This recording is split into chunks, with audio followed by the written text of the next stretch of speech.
Sim, sim, alô, alô, teu amigo Paulinho Boa Pessoa, acabei de chegar, com muita honra, muito carinho, para colocar o capítulo final nessa história belíssima, a traição mortal.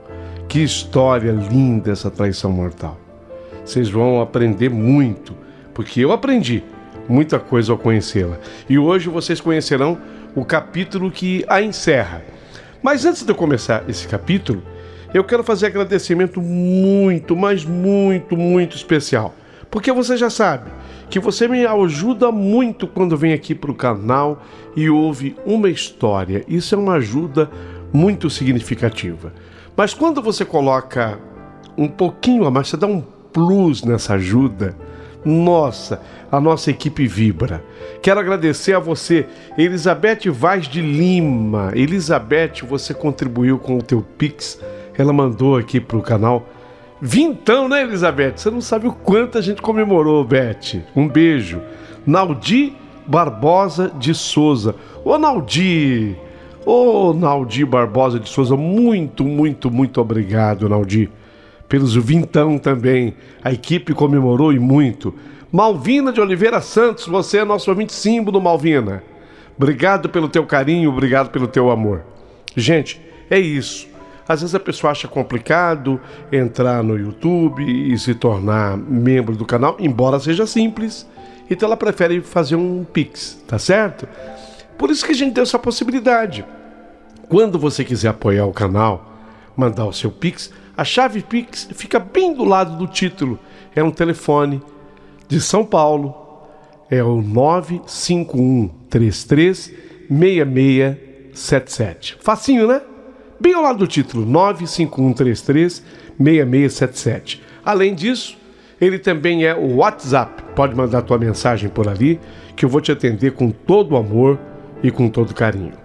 Hoje, em especial, antes do final da história, quero agradecer também pessoas que entram e se tornam membro do canal, o que para nós é fundamental, muito, muito, muito importante. Quero agradecer Valéria.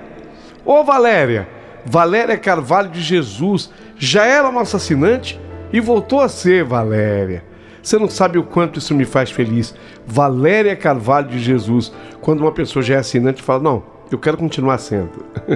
Eu vou reiterar o meu desejo. Valéria Carvalho de Jesus, muito obrigado.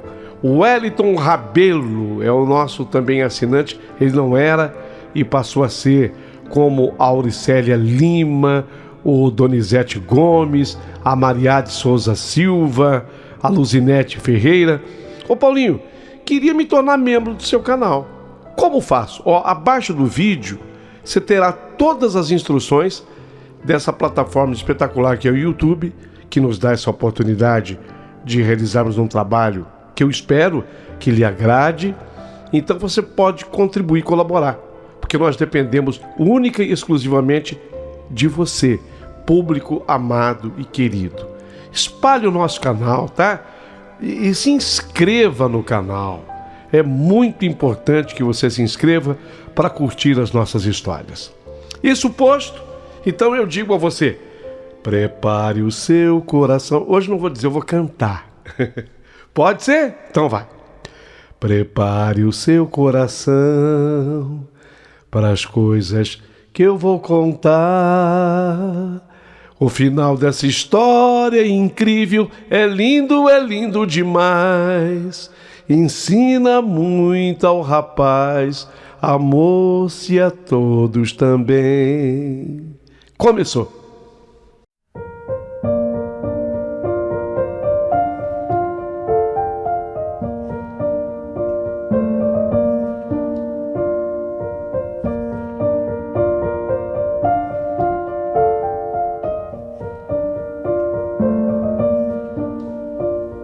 Pois é, meu querido amigo Paulinho Boa Pessoa, a viagem que eu fiz com Roberto, nossa, litoral cearense, que viagem maravilhosa, Aracati, Ceará, foi mágica. Nós fomos a um lugar lindo que eu aproveito aqui para recomendar para os brasileiros que me ouvem e gente do mundo inteiro que me acompanha. A praia da Canoa Quebrada é a principal atração desse lugar lá no Ceará, essa cidade de Aracati. Não fica tão distante da capital cearense, Fortaleza. Dá mais ou menos 150 quilômetros de lá. A região é mundialmente famosa, inclusive, viu, Paulinho? Porque lá tem as famosas falésias, extensa praia, com água limpinha, limpinha, limpinha. Você vê os peixinhos nadando. É um dos lugares mais lindos. Sem contar o vento. Lá tem uma brisa tão gostosa, tá aquele calor, mas você não se sente incomodada nunca, porque tem a brisa.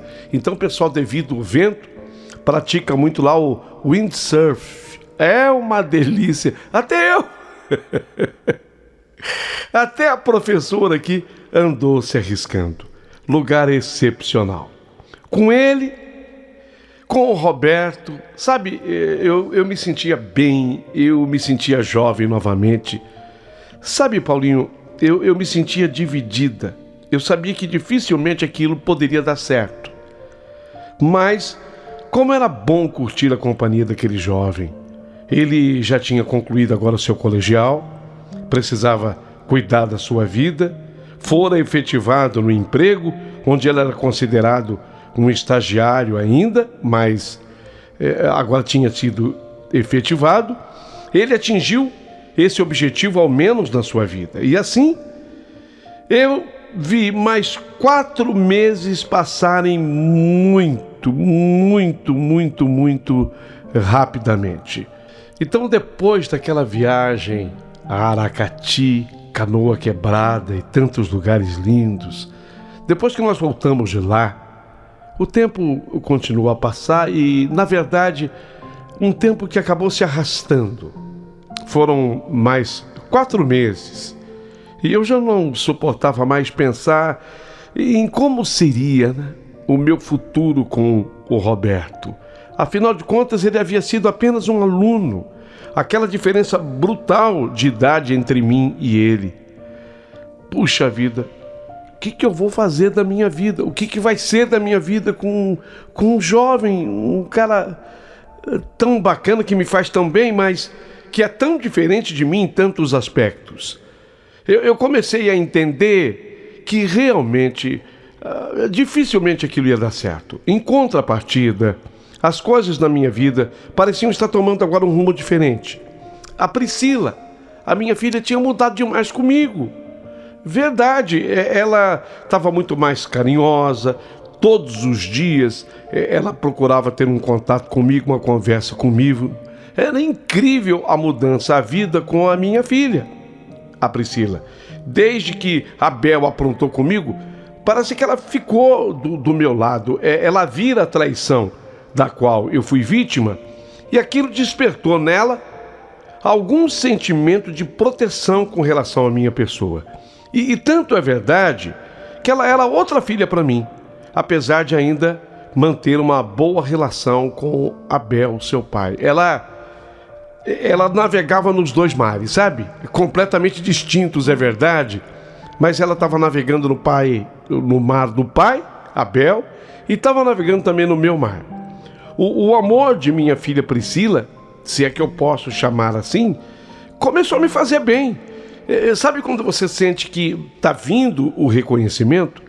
Entretanto, teve algo que me deixou muito triste. Eu fui comunicada de que o Abel adoecera e era um problema grave. E o que aconteceu? Ele estava internado, estava muito doente. Eu fiquei muito preocupada, eu não desejava jamais aquilo para ele, lógico que não. Ele havia errado comigo, havia me traído, sim, mas ele havia sido, antes de tudo e mais nada, o grande amor da minha vida, aquela coisa que começou lá atrás, praticamente na infância. Fiquei sem chão. Por mais que nós estivéssemos agora separados e com muitas diferenças entre mim e ele foi o homem que eu amei, gente, durante vários anos da minha vida.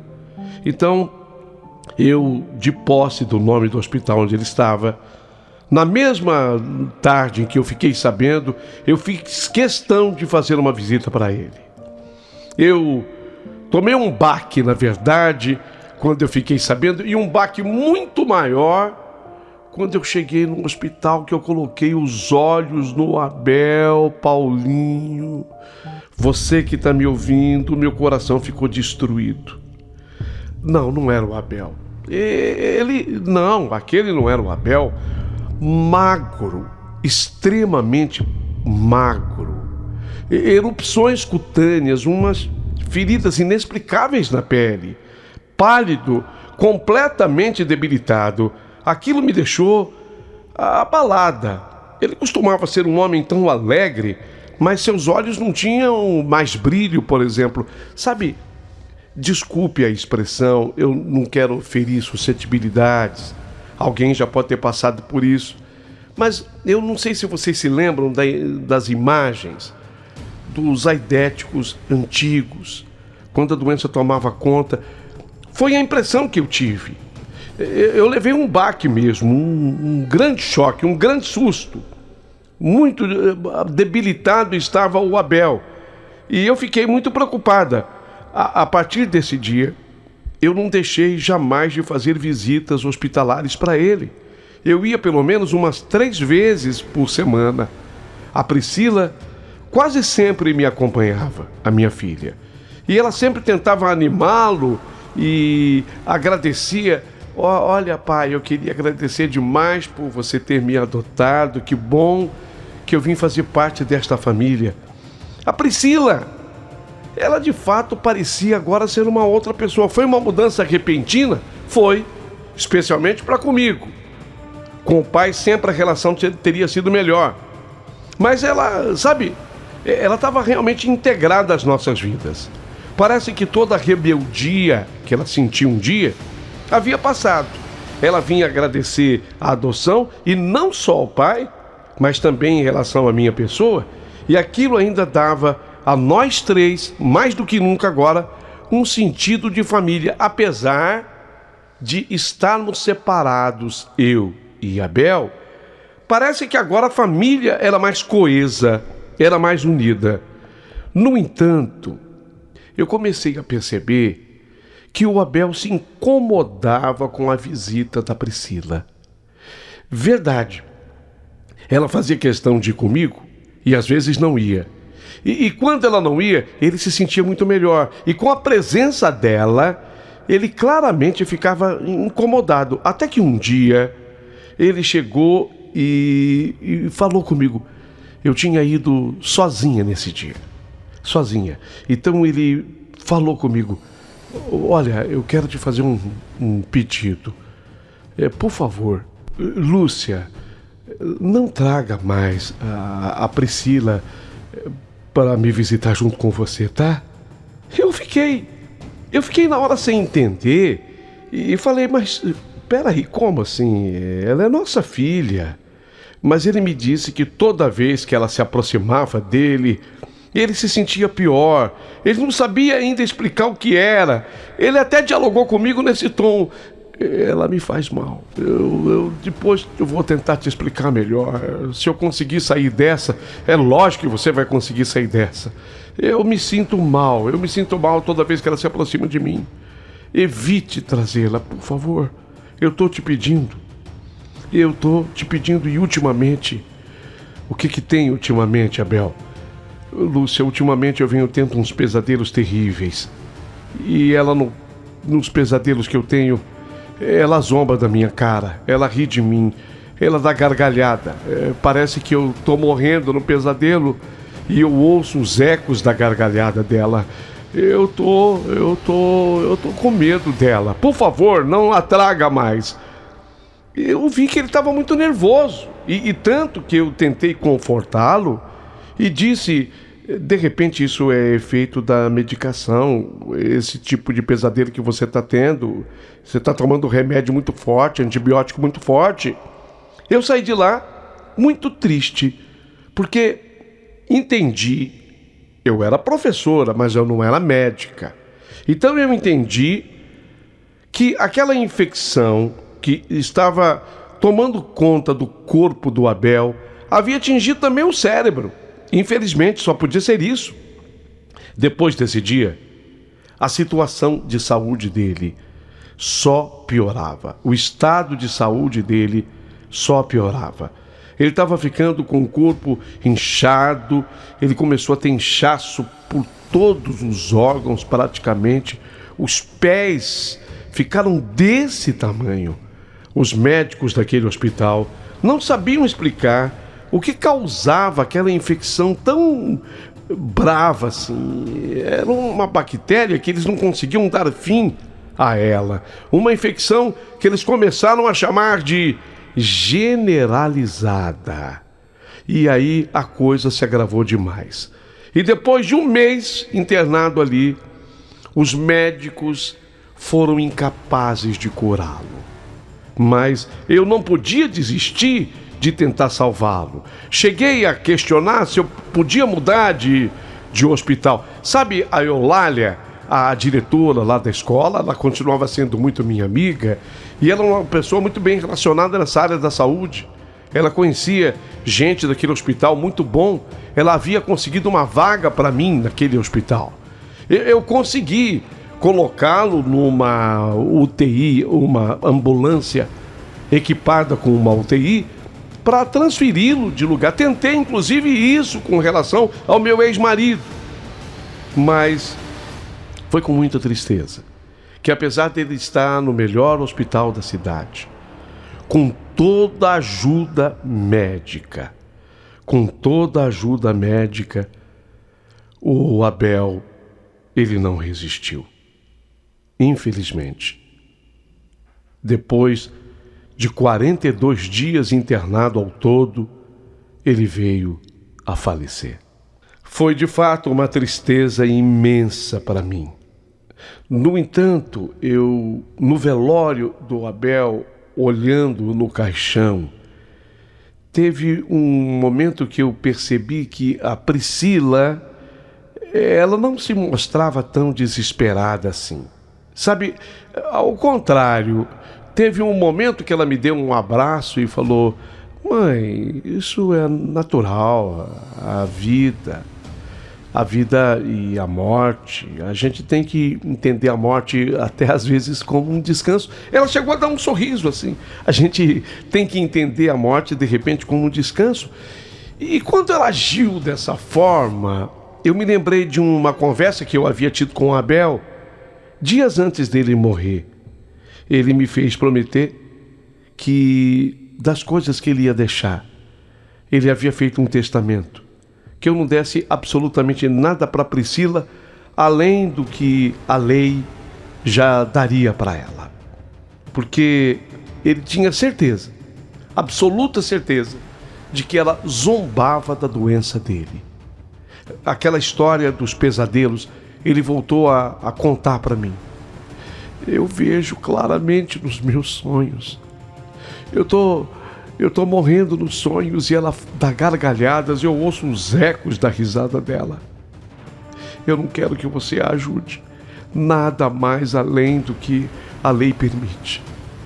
E através de um advogado eu deixei coisas extras que vão ficar na sua posse. Por favor, não dê nada a ela. Ela ri de mim. Ela zomba de mim. Para ela apenas o que é da lei. Por favor, me promete isso. Me promete. E até para tranquilizá-lo, eu fiz para o meu marido a promessa. Ele dizia que ele podia ver isso todas as noites em seus sonhos, pesadelos. Nessa conversa, nesse diálogo, eu fiquei com muita pena dele. E foi aí que já tinha acontecido, inclusive, a transferência de hospital. E eu falei para ele: olha, nada de ruim vai te acontecer. Você está agora no melhor hospital. A diretora lá do colégio onde eu trabalho, a Eulália, ela conseguiu essa vaga para você. E eu tenho certeza que você vai sair daqui andando e comemorando muito comigo. Vocês sabem já que, infelizmente, isso tudo foi em vão. Ele morreu. Mas, no velório, foi que eu em alguns momentos percebia que a Priscila realmente ela gargalhava. Na rodinha com amigos, na parte externa lá do velório, eu escutava até as risadas dela. E quando eu ouvi as risadas dela, foi impossível não me lembrar das narrativas feitas pelo Abel sobre o sonho que ele havia tido.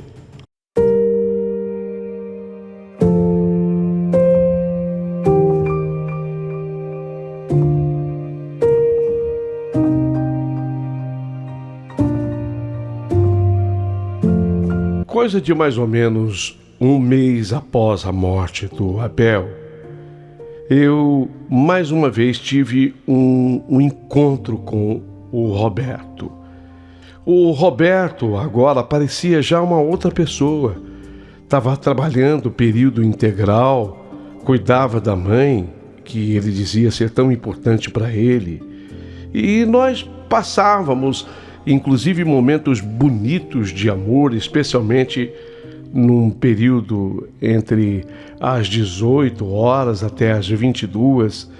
E aquilo tudo foi me ajudando a esquecer aquele período difícil para mim, aquele difícil período em que eu vi o sofrimento do Abel naquele hospital. Depois disso, eu e o Roberto passamos a nos encontrar com mais frequência. Até que um dia, logo após uma tarde dessas de amor, ele disse que me amava e ele queria que eu me tornasse a sua namorada oficial. Sério? Você está falando sério, Roberto? O meu coração palpitou de emoção. Lógico, eu também o amava, com certeza o amava. Eu só tinha medo, porque aquela diferença de idade, ela me assustava. Foi quando eu perguntei se a diferença de idade não iria incomodar em algum momento, porque...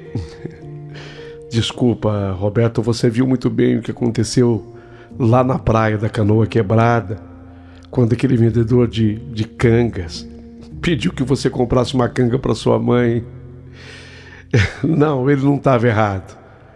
A minha diferença de idade com você realmente ela é compatível ao dito por ele. Eu poderia ser sua mãe. Mas ele dizia que não, que eu era a mulher que ele havia sonhado. E além de eu ser ainda muito bonita, você é muito bonita. Você é a namorada que eu sonhei. Fiquei um pouco assustada com a ideia de namorar um rapaz tão mais novo do que eu. Quer dizer, eu na verdade já tinha começado esse namoro, mas até aí, às escondidas, entre quatro paredes, longe das pessoas, longe da sociedade, porque assumir essa relação diante da sociedade, isso me assustava. Fiquei bastante assustada agora com a ideia de namorá-lo, assim de uma maneira oficial. Entretanto, o amor acabou falando mais alto. No dia seguinte, eu levei-o a um restaurante e juntos nós comemoramos o início do nosso namoro. Alguns dias depois, eu saí com Eulália, a minha amiga, a diretora do colégio. E eu tinha que contar para ela. Eu falei para ela sobre o namoro agora oficial com o Roberto. Ficou a Eulália abismada. Ela era uma pessoa muito ponderada. Eu já disse isso aqui. E de fato bastante minha amiga. Ela não se empolgou com a ideia. Eu tinha certeza que ela fosse agir dessa forma. Não, amiga. Não me empolga a sua ideia. E ela passou a me aconselhar.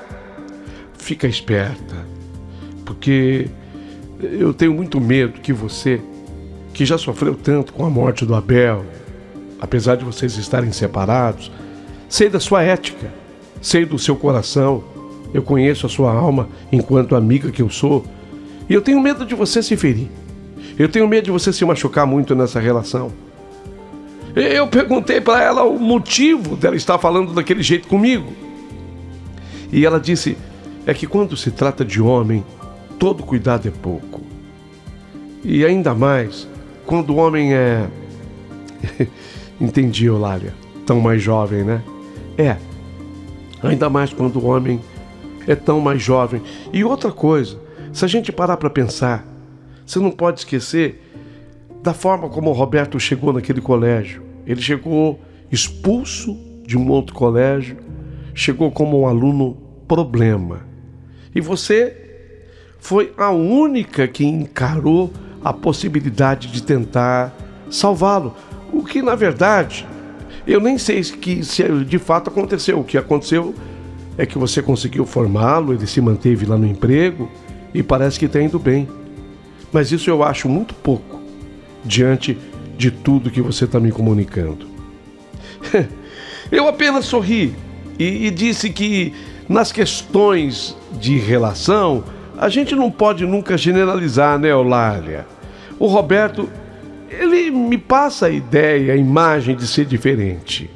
Você sabe, quando uma mulher quer alguma coisa, é muito difícil que alguém tire isso da cabeça dela.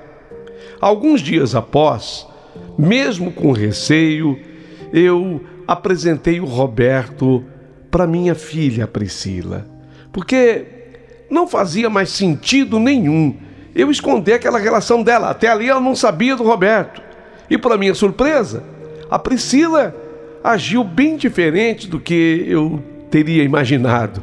Eu achei que ela fosse ser contra, achei que ela fosse criticar, achei que ela fosse citar o pai recém ainda falecido.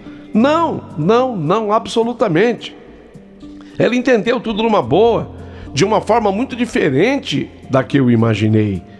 E ela disse: ô mãe, vai em frente, eu torço pela sua felicidade, que também acaba sendo a minha felicidade, mãe. Toca pra frente. Com o passar dos meses, eu e o Roberto ficávamos cada vez mais apaixonados. Eu o amava de uma forma tão intensa que eu nunca pensei que eu pudesse amar alguém na vida tanto assim. Até mais mesmo do que eu havia amado o Abel. Chegou um momento que eu senti isso. Tudo bem, eu não sabia se eu estava ou não me enganando, mas eu cheguei a sentir isso. Dentro de algumas semanas, eu acabei tomando uma decisão. E essa decisão iria, na verdade, mudar tudo. Sim, era uma mudança. Convidei o Abel que ele viesse morar comigo. Ele, de início, ele falou: puxa, mas é que eu cuido da minha mãe, deixa eu conversar com a minha mãe. E isso mostrou para mim que ele era uma pessoa ajuizada. Sabe, ele não foi se decidindo assim na lata, na hora. Não, ele queria ter um diálogo com a mãe. Dias depois, ele volta para conversar comigo. Falei com a minha mãe, ela é muito compreensiva. A minha mãe é um amor. Eu vou, lógico, continuar cuidando dela, mas eu tô me mudando então para sua casa. Foi com um sorriso essa conversa terminada, e não só com um sorriso, mas com um beijo e aquele momento de amor sempre espetacular. Quando ele apanhou as malas e colocou no meu carro, se mudando para minha casa, eu me senti completa e totalmente realizada. A minha querida filha Priscila me apoiava muito, bastante. Ela, inclusive, começou a preparar os jantares da família, uma coisa que ela havia aprendido lá atrás no abrigo. Sim, desde pequenininha. Segundo ela, tinha uma pessoa lá no abrigo que ensinara a Priscila a cozinhar. E ela cozinhava bem. Ela começou a preparar os jantares da família. Finalmente, depois de tantos anos, eu tinha uma filha como de fato eu sempre sonhei. Eu nem preciso detalhar aqui os primeiros meses da minha convivência com o Roberto, porque, lógico, isso iria alongar muito o meu relato, mais do que ele precisa ser longo para que eu conte toda a história. Mas eu vou resumir numa única palavra: maravilhoso, excepcional. Eu nunca tinha sido tão feliz assim em toda a minha vida. Nunca tinha sido tão feliz assim. num período rápido, é verdade. Porque a coisa de mais ou menos uns 6 meses depois de estarmos morando junto, o Roberto, ele de uma forma muito romântica, ele me pediu também em casamento. Amor, por que não oficializarmos o nosso casamento? Né? Essa coisa de só ficar morando junto. É que a minha mãe é muito religiosa e a minha mãe estava conversando comigo um dia desses. E ela falou: Roberto, meu filho, vem cá. Você ama de verdade a Lúcia? Oh, mãe, que pergunta que a senhora está fazendo. Lógico que eu a amo. Então, meu filho, oficializa isso diante de Deus, diante de Jesus.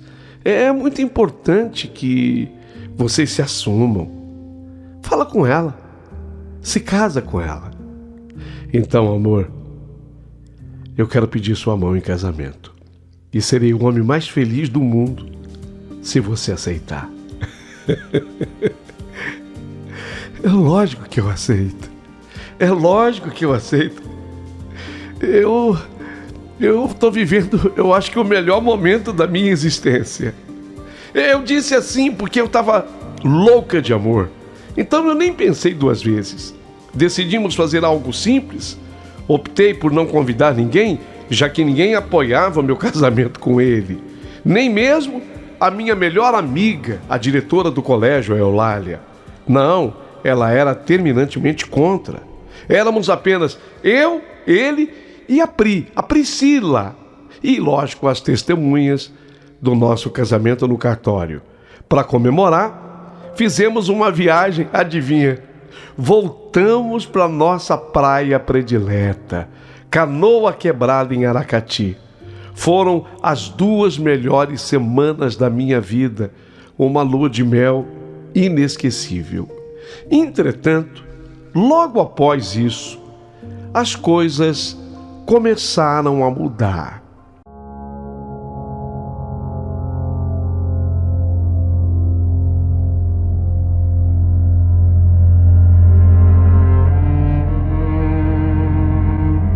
E para ser precisa, exatamente uns 4 meses depois, eu comecei a me sentir estranha. Tudo começa com pesadelos. Quase todas as noites, uma velha senhora, vestida de branco, ela aparecia nos meus sonhos. Essa senhora, vestida de branco, sentava-se a uma mesa redonda. Ela apresentava diante de mim uma pequena estátua de uma mulher vestida de vermelho e dizia que aquela cigana queria falar comigo. Ela mostrava assim a estátua, apontava e dizia: olha, essa cigana quer muito conversar com você, Lúcia. O sonho terminava aí, só que ele começou a se repetir. E cada vez que ele se repetia, ele era idêntico um ao outro. Não mudava absolutamente nada do que eu narrei. Quando não era isso, eu sonhava com o Roberto me deixando sozinha numa praça, uma praça deserta, e quando eu via se distanciando, uma forte chuva começava a cair, e eu tentava me levantar dali, mas eu não conseguia me mover. Nesse exato momento, a mesma velha senhora se aproximava de mim, dizendo: foge, Lúcia, foge, você ainda tem tempo de fugir. Foge, Lúcia! Após dizer isso, ela simplesmente desaparecia da minha frente feita uma fumaça. E eu agradecia muito a Deus quando eu conseguia acordar, de tão assustada que eu ficava. E todas as vezes que eu acordava esbaforida, suada, com uma sensação muito ruim, eu molhava às vezes o lençol, você acredita? De tanto que eu suava e o coração palpitante batia acelerado. As palavras daquela mulher martelavam na minha mente o tempo todo. E eu não estava mais suportando aqueles pesadelos porque eles eram muito constantes. Às vezes, numa semana, acontecia pelo menos umas 4 vezes. Eu nunca havia me apegado a nenhum tipo de religião. Isso é verdade. Apesar de me intitular católica, eu nunca fui uma católica praticante. O que eu tinha na minha casa era uma Bíblia e eu agradecia sempre a Deus por Deus existir e me proporcionar uma vida saudável e estabilizada. Mas eu nunca mergulhei de cabeça em nenhuma religião. Eu tinha, assim, fé em Deus, era o que eu falava para todo mundo. Porém, eu comecei a ficar muito preocupada a respeito do significado daqueles sonhos, porque eles se repetiam e sempre do mesmo modo, sempre da mesma forma. Eu tinha minha amiga. Essa minha amiga, eu confiava, ela não concordava comigo. Ela me dava bronca, como me deu tantas, e vocês estão acompanhando desde o início da minha história. Eulália, a diretora do colégio, eu teria que me abrir com ela a respeito também desses sonhos. Ela me ouviu e deu assim um sorriso no final e disse: olha, eu não sou uma pessoa mística, não sou, mas eu acho que você tem que tomar alguns cuidados sim. De alguma forma, este sonho, ele quer dizer alguma coisa, senão não se repetiria com tanta frequência e exatamente do mesmo jeito. Eu não sei se é alguma coisa espiritual ou quem sabe até psíquica. Eu acho que você... Por que você não procura uma terapeuta? Eu conheço uma muito boa. Eu agradeci a minha amiga Eulália, eu a procuraria se eu precisasse da terapeuta, mas eu só sei dizer que mais uns 2 meses se passaram e eu comecei a sofrer também de algo que eu jamais havia sofrido: paralisia do sono. Você já ouviu falar? Paulinho e ouvintes, a paralisia do sono é terrível. Durante as noites em que isso acontecia, era como que se eu me visse morrer, sabe? Era assim, eu tentava acordar, embora eu tivesse noção de tudo que se passava ao meu redor, mas eu não conseguia me mover. Se eu pensasse assim, eu vou mexer o mindinho da minha mão, eu não conseguia levantá-lo. O meu corpo, ele não respondia aos comandos cerebrais. O mais impressionante é que eu tinha a impressão de estar de fato acordada. Eu não sei precisar quanto tempo durava a paralisia do sono, mas eu só sei que eu só conseguia sair desse estado umas 3 da manhã, quando ele teria começado por volta de 1h da manhã. Eu ficava dentro do tempo imaginado por mim umas 2 horas assim. Cheguei a comentar com o Roberto, afinal de contas, ele era agora meu marido, a respeito disso tudo. E nós dois chegamos a uma conclusão de que aquilo era estresse. Estresse. Foi o que o Roberto falou. Olha, amor, eu acho que você ficou traumatizada com a morte do Abel. Eu sei que vocês não estavam juntos, mas também sei da tua história com ele. Foi muito forte.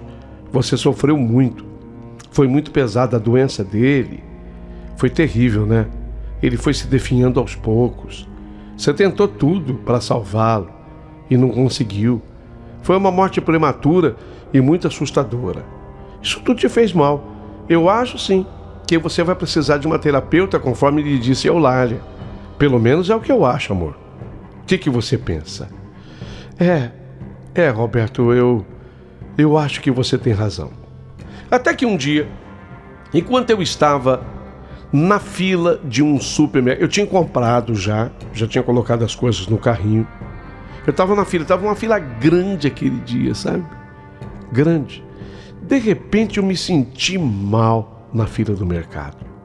E me lembro que eu tentei me segurar no carrinho, que estava até pesado devido às coisas que eu havia comprado. Eu tentei me apoiar nele, mas eu desmaiei. E ali eu fui socorrida, e tanto que quando eu recobrei a consciência, eu estava na cama de um hospital. E o Roberto, meu marido, estava lá do meu lado. Foi quando ele me deu aquele abraço forte e disse: nossa, Lúcia, você me deu, amor, um tremendo de um susto. Ainda bem que agora já passou, né? Os médicos disseram que eu precisava ficar internada sob observação, pelo menos aquela noite ali no hospital, mas que estava tudo sob controle. No dia seguinte, recebi alta e voltei à minha rotina. Entretanto, aqueles episódios todos, olha, a paralisia do sono, o desmaio, isso tudo ficava cada vez mais frequente, os pesadelos que persistiam. Eu preferi não comentar nada sobre os pesadelos constantes com o Roberto. Sei lá, parecia um aviso que eu recebia. Lembra daquela senhora que aparecia de branco no pesadelo? Ela dizia, foge, foge. Exatamente, quando eu estou na praça, que o Roberto me deixa, isso durante o sono, o sonho, na verdade, e eu começo a sofrer, aquela mulher, aquela senhora de branco, ela aparece e diz, foge, Lúcia, ainda dá tempo de você fugir, foge, Lúcia. Aquilo, de certa forma, entrou na minha alma. E eu pensava comigo, não vou comentar com ele sobre esses sonhos, isso o envolve. Isso, de certa forma, o envolve. Porque se a mulher diz que eu tenho tempo e ela me pede para eu fugir, parece que ela está pedindo para eu fugir do Roberto. Se não fosse isso, ela teria dito, levanta daí, vai atrás dele. Não foi o que ela falou. Ela disse, foge, Lúcia, ainda dá tempo. Eu já estava passando por uma terrível fase na minha vida com tudo o que estava acontecendo. Para piorar na minha concepção a relação com o Roberto, ele estava muito preocupado com a mãe, que havia tido também um problema cardíaco, a mãe dele. Eu só tinha uma pessoa com quem me abrir. E você adivinhou se pensou na Eulália, a diretora do colégio. Eu falei com ela. Eu conversei com ela, eu descrevi sobre o desmaio, ela ficou preocupada. Ela disse que, apesar de não ser uma pessoa mística, ela havia tido também um sonho comigo. E ela ficou preocupada. E esse sonho foi claro para ela, a Eulália. Ela disse que eu precisava de uma ajuda espiritual. E quando a Eulália era uma mulher muito estudada, sabe? A Eulália era uma mulher muito esclarecida. Quando ela me disse isso, eu procurei levar a sério. A princípio, eu até rejeitei, alegando que eu também não acreditava nessas coisas. Mas era uma maneira de tentar testar a Eulália. Mas a cada dia que passava, os pesadelos continuavam e fortes, intensos. Eu já tinha, na verdade, concordado com a Eulália. E no dia combinado, Eulália então me ajudou. Ela me levou a uma cidade próxima à nossa. E ela disse-me que estava visitando uma mulher de nome Luana. Quando nós chegamos na casa dessa senhora chamada Luana, ficamos sentadas num banquinho do lado de fora, banquinho de madeira. O lugar era simples. Eu estava já a ponto de desistir, mas o atendente, ou sei lá o que ele era, ele veio até mim e pediu 1000 desculpas, alegando que a Luana só atendia com hora marcada, mas como nós tínhamos vindo de fora e nós éramos atendimentos extras, nós deveríamos aguardar. Por favor, vocês vão ter que esperar. E eu sinto informar, mas vocês serão as últimas que a Luana vai atender. Eu quase desisti. A Eulália não deixou. A Eulália estava ali comigo. Então ficamos sentadas ali naquele banquinho. O banquinho era desconfortável. Ele era de madeira e não tinha encosto. Ficamos umas 3 horas. Ora, momentos de pé, momentos sentada. A gente aguardava. Durante todo esse tempo de espera, eu vi algumas pessoas que aparentavam ser bem-sucedidas, entravam ali, saíam dali.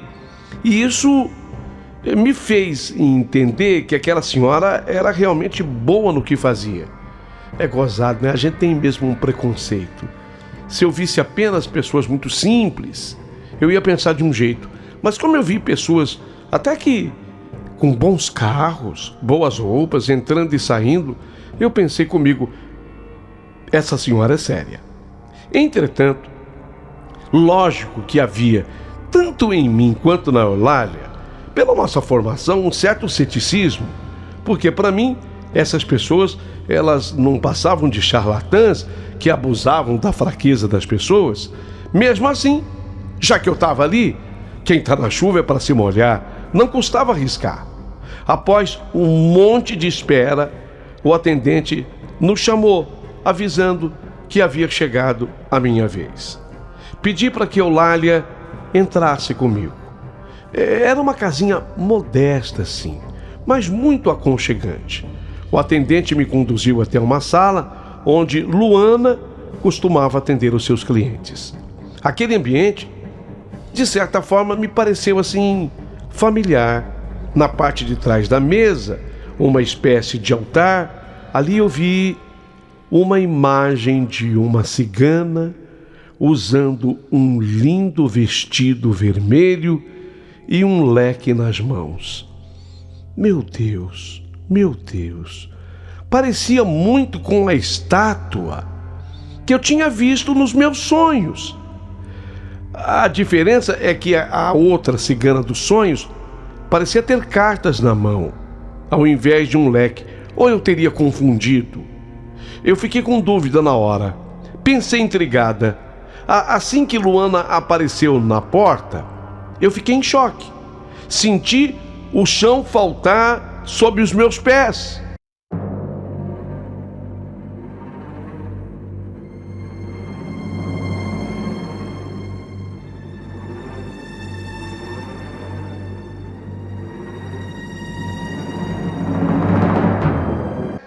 Porque ela era a mulher de branco que me aparecia nos sonhos. Era ela. Eu tinha certeza absoluta que era ela. Quando eu vi a Luana, eu comecei a chorar. Eu comecei a chorar e mostrei meus braços arrepiados. Mostrei para a Eulália não entendeu, tampouco entendeu a Luana, mas eu falei, desculpa, perdão, eu estou assim. A senhora é Luana. Eu não sei se a senhora vai entender, mas eu já vi a senhora, quer dizer, eu até conheço a senhora, mas de sonhos que eu tenho tido. Me perdoa. Ela não se mostrou assustada. Ela disse que não era a primeira pessoa que relatava já ter sonhado com ela antes de conhecê-la. Ela disse, minha filha, que bom que você teve esse tipo de sonho. De repente já é uma sintonia espiritual que previa esse nosso encontro. Seja bem-vinda e fique tranquila, porque aqui a gente não faz nenhum mal a ninguém. Essa é uma casa simples, é verdade, mas é uma casa que está preocupada em apenas levar o bem às pessoas, fazer o bem às pessoas. Quando ela falou assim, eu me tranquilizei. A Eulália, me lembro que apertou a minha mão. Foi quando ela fechou os olhos e ela começou a fazer uma meditação. A partir desse instante, eu me senti em casa e passei a confiar muito mais na Luana, porque não era possível que não houvesse de fato uma sintonia entre mim e ela. Eu já a conhecia dos sonhos. Foi quando a Luana, ela parece ter recebido uma entidade. E nesse momento eu voltei a me assustar. Gelei da cabeça aos pés. Já não era mais a Luana falando, mas sim a entidade. A entidade disse, Lúcia. Eu respondi, sim, tem alguém muito próximo de você que está querendo destruir a sua vida, que está querendo te ver enterrada, minha filha, e quer te ver enterrada no mesmo cemitério onde o feitiço foi feito. Eu me assustei muito ao ouvir aquelas palavras, principalmente porque ela citou morte. E morte sempre foi uma coisa que me assusta demais. Aliás, eu acho que assusta qualquer um. Realmente, o dito pela entidade parecia ser verdade, porque nos meus pesadelos eu me via morrer. A entidade ainda falou que eu tinha que fazer algo urgente para desfazer o que fizeram contra mim. Disse-me a entidade que o que havia sido feito contra mim era tão forte, porque além do feitiço, além da magia negra, a pessoa ainda havia colocado terra de cemitério nas minhas refeições. E eu não sabia o que pensar. Na verdade, eu pensei sim, comecei a refletir sobre quem poderia querer o meu mal. As únicas pessoas que me eram próximas era minha filha Priscila, a minha querida filha agora, o Roberto, o amor da minha vida. Tudo bem, também tem a minha ex-sogra, mas ela era uma evangélica, fanática, incapaz de fazer mal a alguém. A Eulália, minha amiga, estava ali comigo, segurando a minha mão. Mesmo com muito medo, eu perguntei para aquela entidade quem era, quem é a pessoa que está querendo tanto o meu mal? E com um olhar assustador, ela disse que eu deveria fazer uma oferenda à entidade no cemitério. E mesmo que Luana ficasse responsável em fazer o ritual, eu deveria obrigatoriamente estar junto, estar presente. Mas infelizmente, antes que a entidade pudesse me revelar quem era tal pessoa, aquela entidade simplesmente deixou o corpo de Luana. E eu comecei a suspeitar que Luana, ela estava possuída apenas com o objetivo de pegar o meu dinheiro. Ela queria uma grana, ela queria ficar com o meu dinheiro, porque na hora de falar o nome, como é que é assim? Na hora de revelar quem é a pessoa que me fez mal, a entidade desaparece, sai.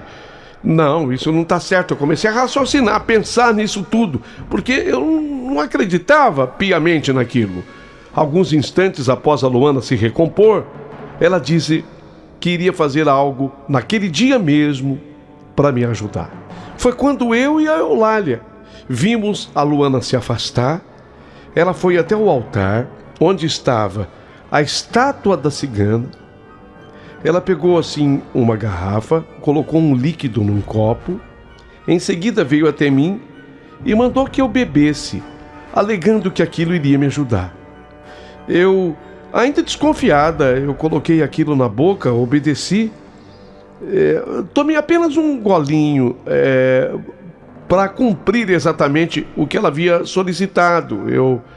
Eu não tomei muito. Depois disso, Luana, ela se sentou numa mesa e começou a jogar os búzios. Ela disse que, de acordo com os seus protetores, alguém havia feito um trabalho contra mim com o objetivo único: tirar a minha vida. E ela me perguntou então: Lúcia, quem são seus inimigos? E eu expliquei para ela: olha, dona Luana, a senhora me perdoa, mas eu não tenho inimigos. Eu sou apenas uma professora e, pelo que me consta, muito amada pelos meus alunos. Inclusive, a Eulália, que está aqui comigo, ela é diretora do colégio onde eu ministro aulas há muito tempo, há muitos anos, e ela é minha testemunha. Eu só tenho amigos ali na escola. Então, a Luana me lançou um olhar penetrante e ela me perguntou: seu marido, seu atual marido, o nome dele é Roberto. Ele te ama de verdade?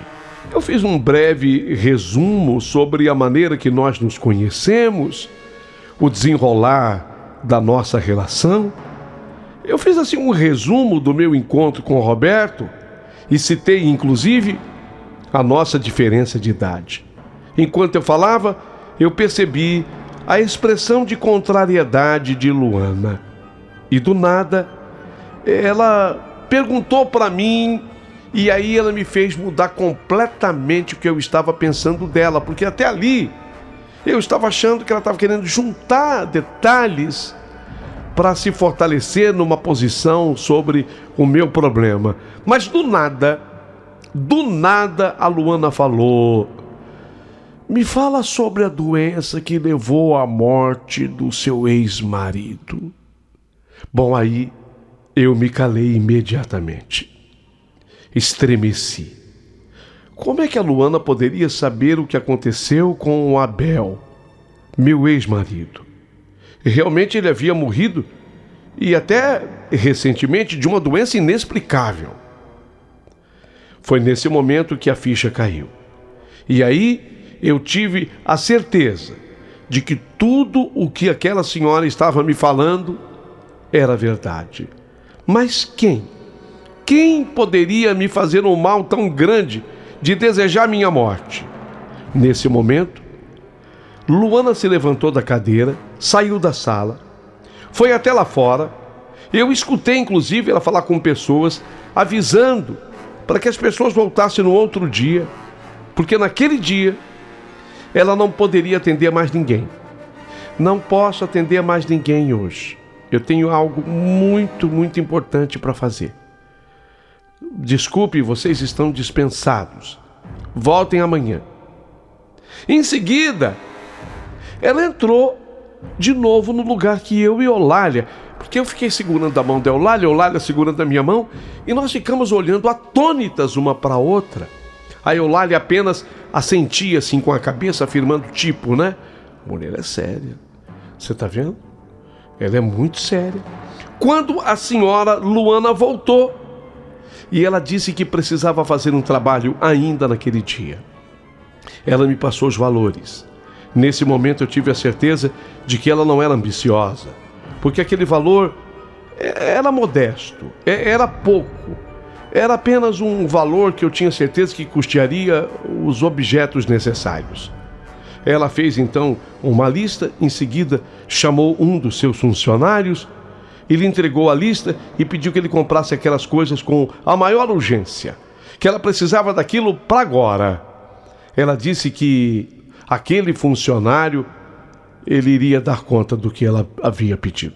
De fato, o funcionário foi muito eficiente, voltou logo, e eu fiquei o tempo todo naquela casa. Tomei o que ela chamou de banho de limpeza com uma água que tinha assim um cheiro forte, bem forte, que até hoje eu não consegui definir. Aquilo tudo era muito estranho. Eu não podia negar, porque eu nunca tinha visto nada daquilo. Foi quando ela me ofereceu daquela mesma água do banho para que eu tomasse um gole. Eu só poderia confiar naquela mulher. Nunca na minha vida eu já teria pensado que um dia eu tivesse que me meter com aquele mundo. Sabe, um mundo de bruxaria, eu nem sei como denominar. Todo o tempo em que eu me questionava como ela sabia sobre o Abel, eu me sentia ainda pior, tentando imaginar quem era a pessoa que queria minha morte e que teria provocado também a morte do Abel. Foi isso que ela quis dizer? Só pode ter sido. E após esse tal banho de limpeza espiritual, ela pediu que eu usasse uma roupa branca. Na verdade, ela pegou uma bata branca, branquinha, limpinha, passada, que estava lá na casa dela. Ela disse: por favor, tire a sua roupa e fique apenas com essa bata. Foi o que eu fiz. Eulália me ajudou. Fiquei com essa bata e fiquei ali o restante daquele dia sozinha, em um quarto, rodeada de imagens com oferendas e velas aos pés dela. Nesse período eu fiquei pensando em Roberto. Ele deveria estar me procurando. Eu não tinha contado nada a ninguém. Mas tudo bem. Já que eu estou aqui, eu vou até o final. Quando deu por volta de umas 9 horas da noite, Luana foi me buscar nesse quarto e disse: não tenha medo, apenas coragem. Nós vamos até o cemitério. Eu falei com Eulália: Eulália, pelo amor de Deus, só me falta ser presa, entrar no cemitério a essas horas. Você acha que eu devo ir? E Eulália, apesar de toda a sua consciência, disse: já que estamos aqui, amiga, agora vamos até o final. Eulália, minha companheira, amiga, foi junto. eu e Luana naquele cemitério, e lá a Luana descreveu a forma como fizeram um feitiço contra mim. Eu nem vou dar os detalhes, porque aquilo me causava náusea, nojo e me fez passar mal. Fiquei aliviada quando terminou, mas o meu terror não parou por aí. Quando estávamos prestes a ir embora, uma entidade, aquela mesma, se apossou novamente de Luana. Ela acabou dando uma risada e disse que era hora de revelar. Revelar? Revelar o quê? Eu perguntei. Eu já sabia o que era, e a entidade sabia que eu sabia. E tanto que ela disse: filha, não me faça essa pergunta. Você sabe que eu vou revelar agora. Vou dizer quem é que está te matando aos pouquinhos. E eu preferia não ter escutado, porque foi imensa dor que eu senti quando ela disse que quem estava me matando aos poucos era Priscila, a minha filha Priscila. Levei um choque. Achei que ela fosse incapaz disso. No entanto, ela continuou dizendo que Priscila não estava sozinha nesta empreitada. O Roberto a ajudava. E eles queriam exatamente a minha morte, porque queriam ficar com tudo o que era meu. Eu pensei, não. Santo Deus, isso não pode estar acontecendo. Jogar a culpa nas pessoas que eu mais amo. Não, isso eu não vou permitir. Eu fiquei no momento completamente enfurecida. E foi aí enfurecida que eu soltei a mão da minha amiga Eulália e falei para aquela entidade: o diabo realmente só quer desunião.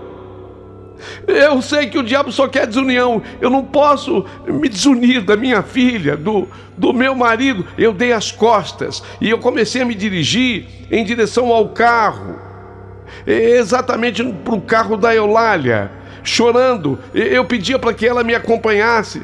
Vem, Eulália, vem, abre o carro, vamos embora daqui. Mas foi neste momento que Eulália, ela foi atrás de mim, segurou a minha mão, me acalmou e disse: amiga, vamos voltar. Eu acho que você precisa ouvir isso até o final. Por mais que doa, por mais que machuque, você precisa levar isso em consideração. Vamos voltar?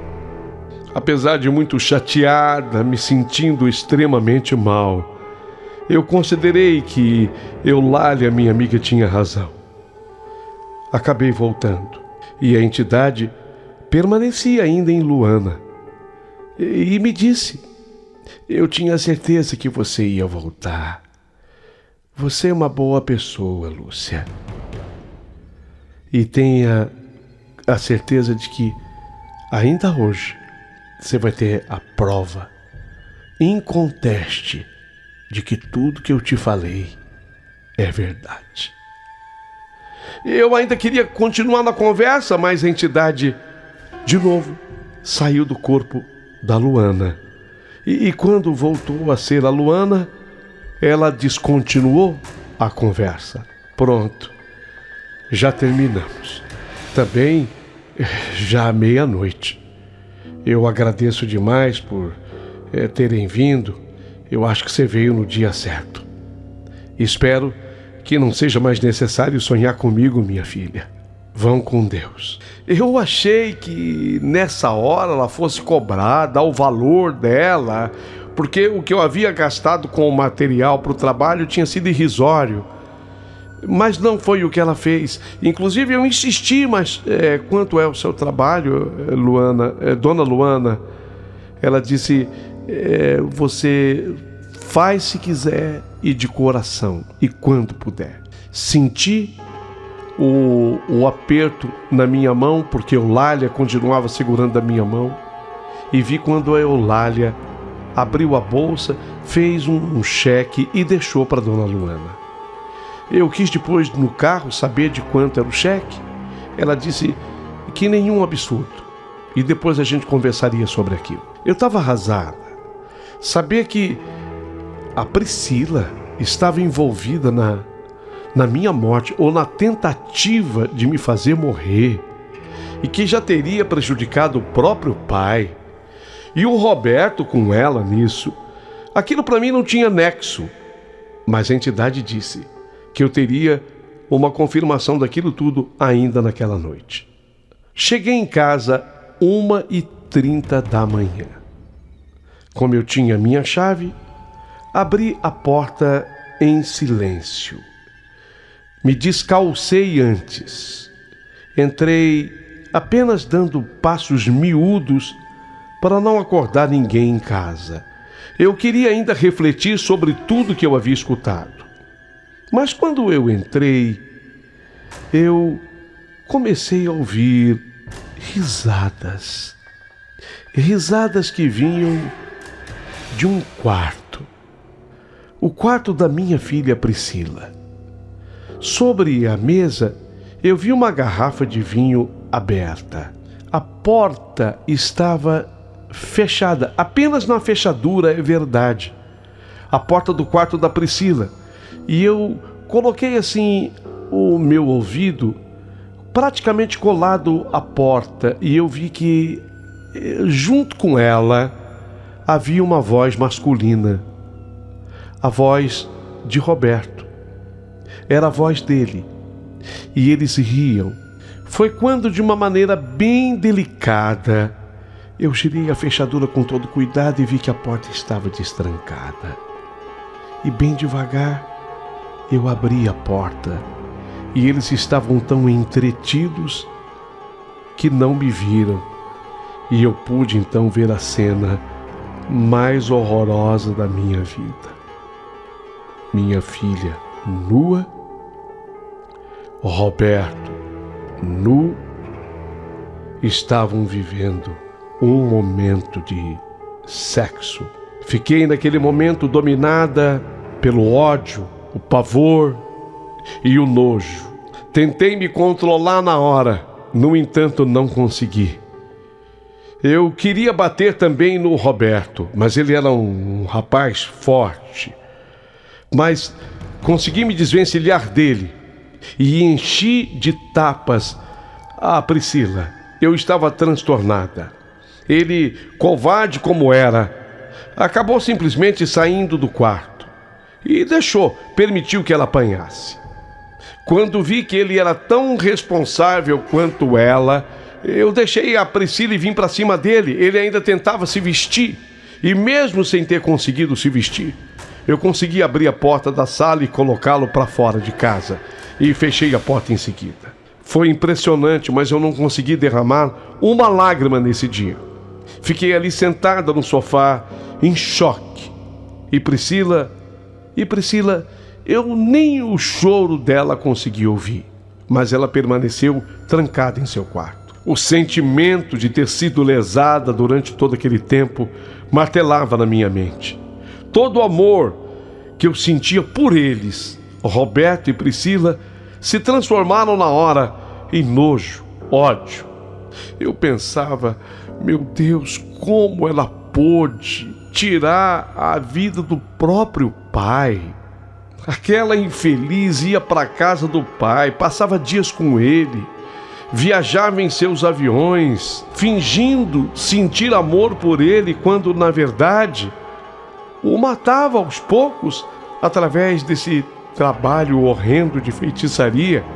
Por isso que ele não estava motivado a deixar absolutamente nada para ela. De certa forma, ele fora avisado, tal qual eu fui, nos pesadelos, nos sonhos, que eu sequer dei ouvido para ele. O quanto me arrependo disso, meu Deus, o quanto me arrependo. Naquela mesma semana, com a ajuda de Eulália, contratamos um bom advogado para cuidar da minha separação com relação ao Roberto.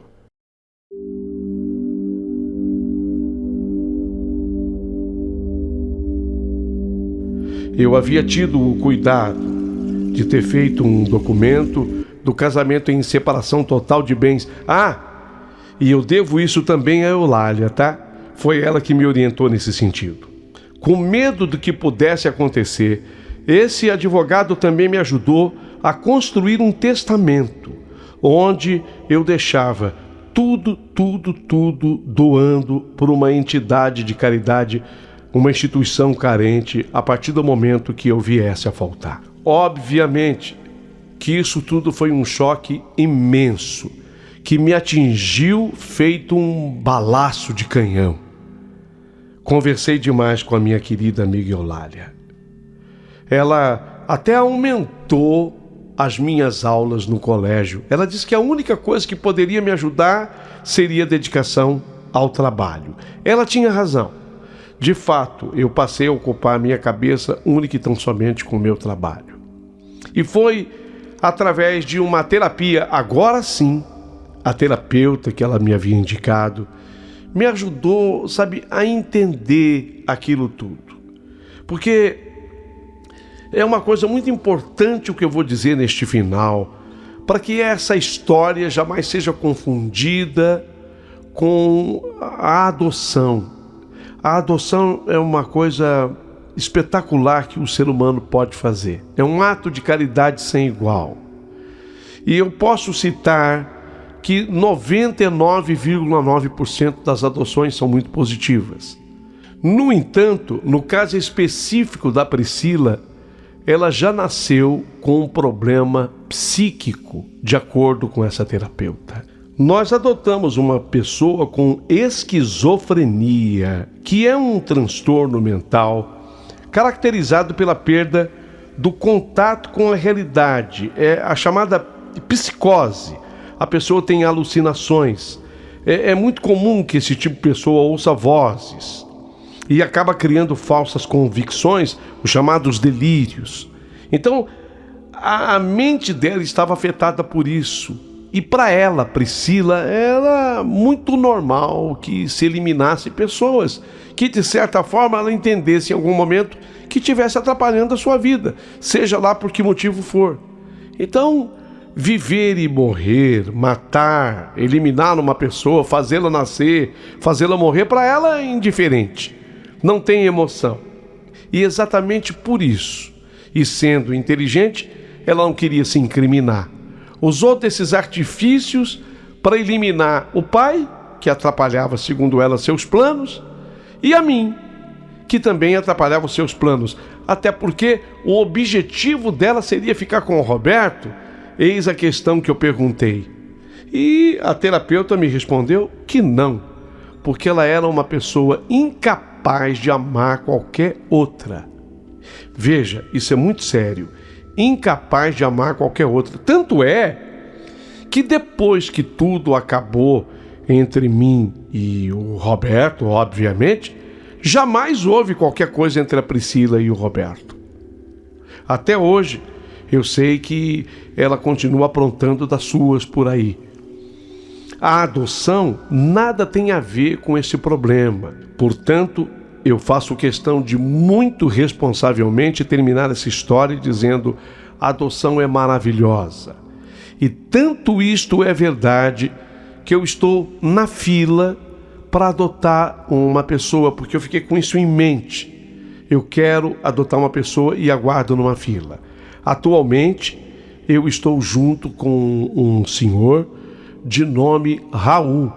Estamos felizes e muito bem. Ele também é professor. Aliás, nós nos conhecemos lá mesmo no colégio.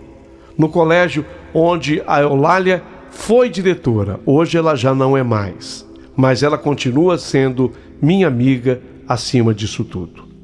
Agradeço demais a atenção de todos vocês. Mas, por favor, fica aqui especialmente esse ensinamento. Tudo o que houve aconteceu devido a um problema mental. Nós adotamos uma pessoa esquizofrênica. Agradeço demais a atenção e gostaria dos comentários de vocês todos a respeito da minha história que eu denomino Traição Mortal.